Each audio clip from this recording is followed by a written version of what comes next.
Kongreso na bubusising mabuti at ipapasa sa oras ang bansang budget sa susunod na taon na nagkakahalaga ng 3 trilyong piso. Samantala, pinalakas ng Department of Labor and Employment ang pagmonitor sa kalagayan ng mga Pilipino.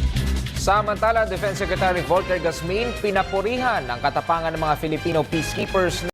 Samantala, mariing kinundina ng People for the Ethical The remains of the late Philippine ambassador to Pakistan, Domingo Lucenario.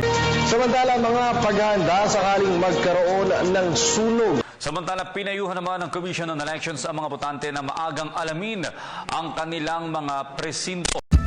The Department of Budget and Management has released 1.89 billion pesos for the rehabilitation of NAIA Terminal.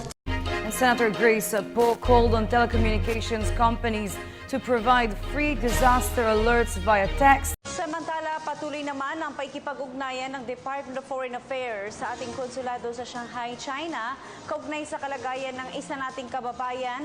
Almighty God, our Father, bless this wonderful nation. Protect us from physical and spiritual war, from fear and confusion, from separation and division. Be present to our leaders.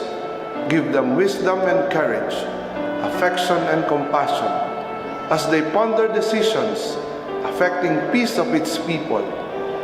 Make us more deeply aware of our beginnings, remembering not only our rights, but also our duties and responsibilities as a citizen. Make this nation, the pearl of the Orient Seas, to be a great place again. May all its people know clearly your will, that they may fulfill the call for us in the salvation of this land and the restoring of all things. In the name of your Son, Jesus Christ, our Lord and Savior. Amen. Kung nasa ng balita, ikaw at ang Liga ng Katotohanan, magkasama sa pagbabalitang walang kinikilingan. Walang pinoprotektahan, walang kasinungalingan, serbisyong totoo po lamang. Ako po si Vicky Morales. Ako naman, Arnold Glavio. Susunod na ang tunay na buhay. Hanggang sa Lunes, sama-sama tayong magiging saksi.